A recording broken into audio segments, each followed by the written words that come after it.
नमस्कार, मैं अंकित सिंह हूं और आप देख रहे हैं किसान तक। और इस समय हम मौजूद हैं सुपौल ज़िले में और सुपौल ज़िले के हम पूर्वी कोसी तटबंध के थरबिटा जो स्थान है वहां पे है। थरबिटिया बगल में स्टेशन है और आज हम चलेंगे कोसी तटबंध के अंदर और देखेंगे कि यहाँ के लोगों का जीवन कैसे चल रहा है, खेतीबाड़ी कितना कुछ प्रभावित हो रहा है, कैसे जो कोसी की धाराएँ हर साल कई गांव इसमें समाहित हो जाते हैं, कटाव, तमाम तरह की कई स्थितियां हैं। उन तमाम समस्याओं के बीच यहाँ के लोग कैसे जीवन को जी रहे हैं और पूरे कोसी तटबंध को भी अंदर जो कोसी का क्षेत्र है उसको भी समझने का प्रयास करेंगे। और इस पूरे हमारे सफ़र में हमारे साथ रहेंगे महेंद्र यादव जी, जो कि कोसी नव निर्माण मंच के फाउंडर हैं, संस्थापक हैं। और इन्हीं के साथ हम पूरा कोसी जो सुपौल का जो कोसी के अंदर का इलाका है उसको थोड़ा सा समझने का प्रयास करेंगे।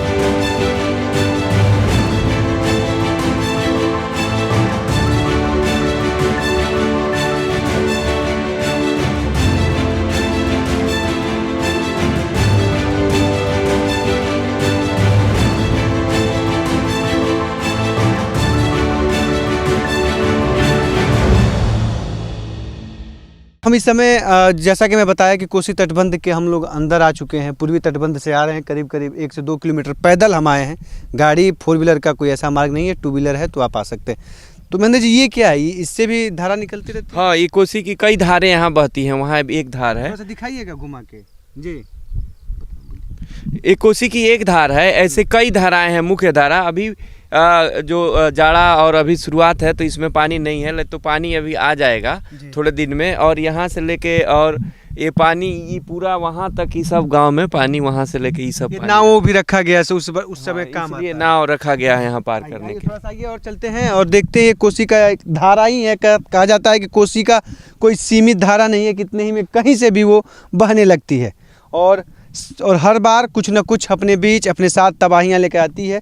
और देखिए कि जिस तरह से ये है और हम आ रहे हैं और ऊपर भी दिखाएंगे थोड़ा सा कि किस तरह से इस कोसी तटबंध के अंदर भी लोग खेतीबाड़ी कर रहे हैं। और ये पूरा का पूरा देखिए, इधर देखिए तो पूरा हाँ, मैं चाहूँगा थोड़ा सा उधर दिखाइए, पूरा गेहूं की खेती हो रही है। नहीं, हाँ, इधर एक फसल होती है जो बांध के इधर और ये छोटे धार है इसके बीच में और एक फसल गेहूं की होती है। अच्छे से खेती होती है, इसीलिए यहाँ के इसी खेती के बल पे किसान टिके हुए हैं। सही जी, एकदम बिल्कुल है। यहाँ एक खेती होता है, उसके बाद मतलब धान जो होता है वो फसल यहाँ होने का लायक नहीं होता है। इस समय लवालब पानी इतना पानी 2 फीट 3 फीट पानी बढ़ता है। देखिए कोसी की लहर है और इस कोसी के अंदर हम आ चुके हैं और इसके आगे फिर चलेंगे और देखेंगे कि कोसी किस तरह से तांडव मचा रही है। नाव के जरिए हम पार करने का करेंगे। आप देख सकते हैं कि ये कटान, ये देखिए नीचे ये कटान की स्थिति बनी रहती है और यही कटान हर साल होता रहता है। तो मैंने यही कटान इसी तरह से बढ़ता रहता है हर साल। हाँ, कटान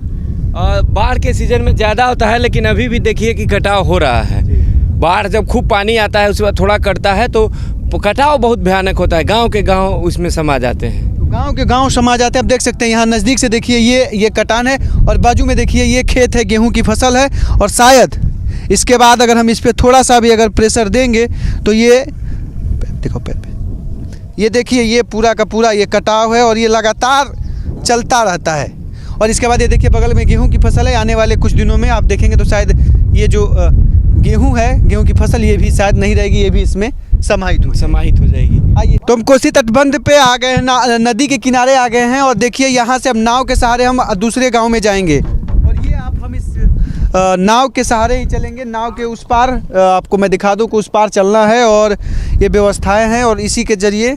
तो ये रोज का कहानी है इसी तरह से कि मतलब कुछ ये रोज का ही नहीं, 365 रोज का कहानी है ये जी। ये सालों भर ऐसे ही चलते रहते हैं। इससे जो आप मई जून के बाद तो पूरा पानी भर जाता है। कहीं आपको ये पेड़ पौधा छोटा छोटा दिखाई नहीं देगा, सिर्फ बड़ा बड़ा जो है वही नज़र आएगा, बाकी कुछ नहीं नज़र आएगा। यहाँ से लेके और बांध तक पूरा पानी भरा रहता है। तो कुछ पैसा वैसा भी कैसे नहीं देता जी? इन्हों को सरकार बहाली नहीं देता है, कागज के नाव चलाता है। वो लोग दूसरा जो नाव नहीं है जिसको नाव, वो नाव को बहाली करवाता है लोग। इसको सरकार क्या कर? आपका नाम? हमारा नाम जननारायण यादव है। जननारायण जी, तो आप हर साल चलाते हैं? हर साल 12 मास। तो क्या सरकार क्या कर रहा है आपके साथ? तो हम लोग को परमाना नहीं देता है, ले जाता है, लिख पढ़ करके कहता है बहाली कर देंगे, बहाली करता नहीं है। किसका बहाली करता है सरकार? वो जो नौ जिसको नहीं है जो नौ नहीं है जिसको उसको बहाली करता है, उससे पैसा लेता है, आधा पैसा बांट लेता है कर्मचारी सब। कागज की नाव? क्या, कौन सी नाव? सीओ वीडियो, हाँ कागज की नाव बहाली होता है यहाँ।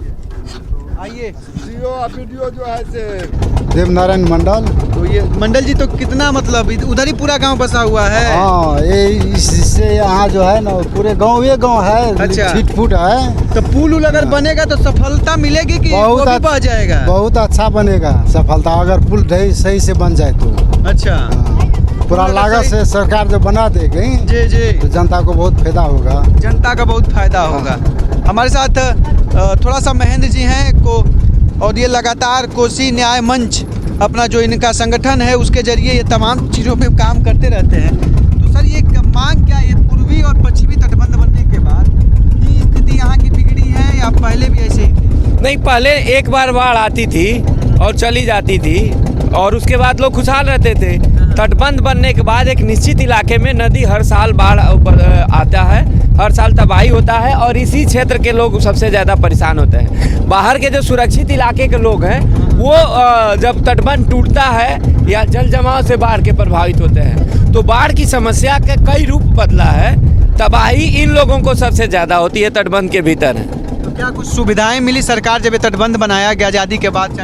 डॉक्टर राजेंद्र प्रसाद, सुविधाएं क्या मिली? इनका जीवन नरक हो गया। अगर कोई विकास का काला पानी अगर कोई भोगता है, हमसे पूछे तो बाढ़ के समय में यहाँ के लोग विकास का काला पानी भोगते हैं। इनके ये जो नदी देख रहे हैं ये किसी रैयत के ज़मीन में है, ये बालू किसी रैयत के खेत में है और इनके लिए सरकार उपजाऊ ज़मीन के समान लगान लेती है, सेस लेती है, लेकिन कोई सुविधा नहीं है। इनका लगान माफ़ है फिर भी लेती है।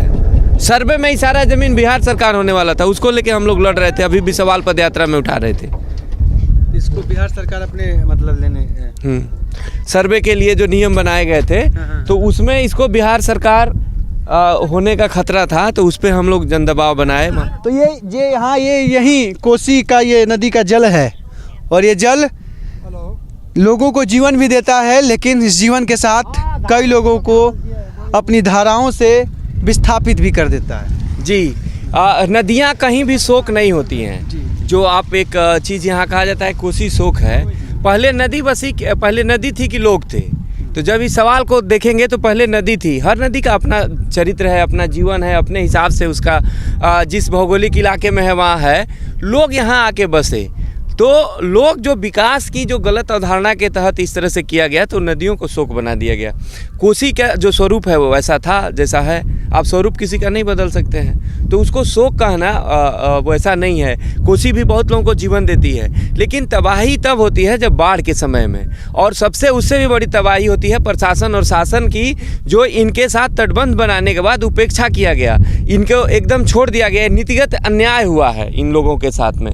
आप देख रहे हैं ये जो बालू है, ये नदी है, किसी के रैयत में हम लोग खड़े हैं, ये सरकारी ज़मीन नहीं है, किसी निजी आदमी का खेत है, वो लगान देता है, सेस देता है, उसके बाद भी उपज नहीं होती है, बाहर के उपजाऊ ज़मीन के साथ देता है। अंधेरपुर नगरी चौपट राजा वाली कहानी है।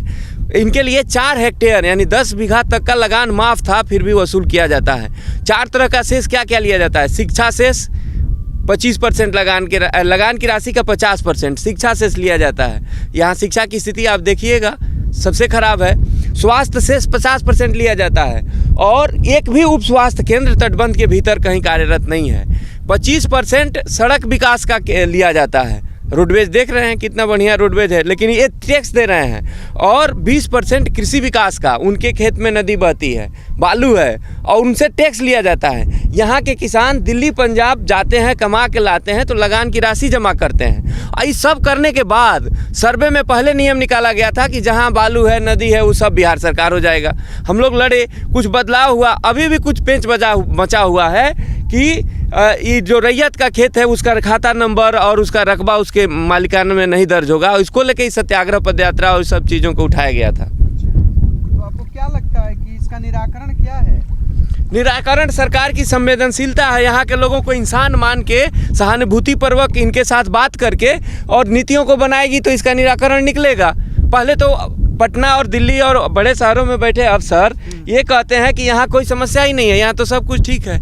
आपको ये जान के हैरत होगा, सुपौल के डीएम, जिला आपदा पदाधिकारी डीएम ने वार्ता में कहा कि तटबंध के भीतर हर गांव में रोड है, कहीं बाढ़ ही नहीं आती है, कोई तबाही नहीं होती है। इस साल उसको संघर्ष किया हम लोग तो करना पड़ा।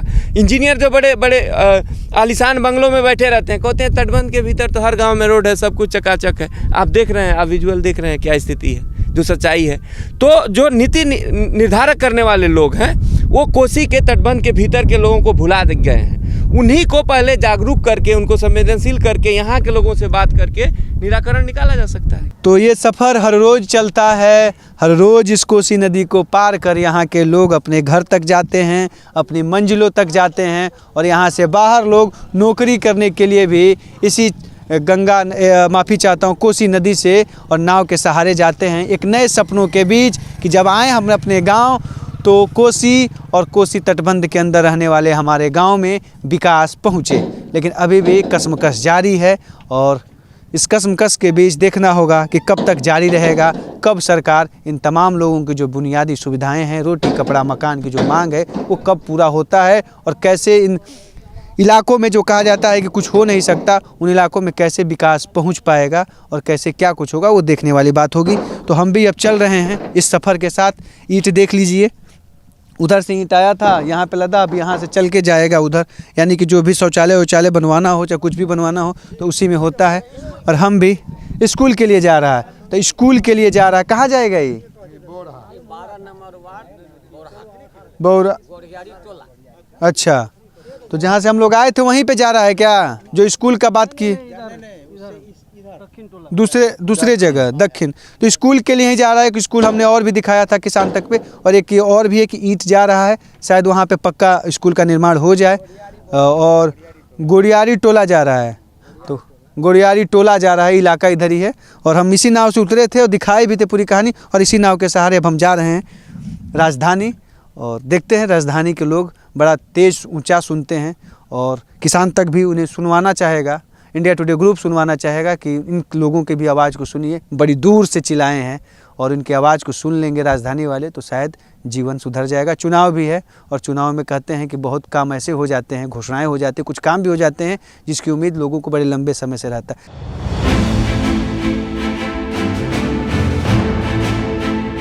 कोई जिंदगी में ये भी नहीं किया है कोसी में कोई पत्रकार इंटरव्यू लेने के लिए, कोई सुनने के लिए। आप कैसे आ गए? वोट का मतलब ही नेता है यहाँ पर, मुखिया सरपंच कोई भी है, सब मतलब का यार है, जीत करके गया और बात खत्म। इलेक्शन आया तो मुखिया जितना भी उम्मीदवार है, समिति जो भी, तो जितना भी कष्ट होगा आएगा। खेती बाड़ी का क्या हाल चाल है? कुछ नहीं, खेती बाड़ी सब दहा जाता है। 40 लोकसभा सीट, राजनीति का हर दिन बदलता गणित, सब पूछते हैं सवाल, बिहार में काबा, फिर आ गए हैं चुनाव, तो क्या फिर एक बार तैयार है बिहार? हर सवाल का जवाब किसान तक इलेक्शन कारवां। अगर ये वीडियो आपको पसंद आया है तो इसे लाइक ज़रूर करें। अगर चैनल अभी तक सब्सक्राइब नहीं किया है तो कर लें और नोटिफिकेशन पाने के लिए बेल आइकन भी दबा दें।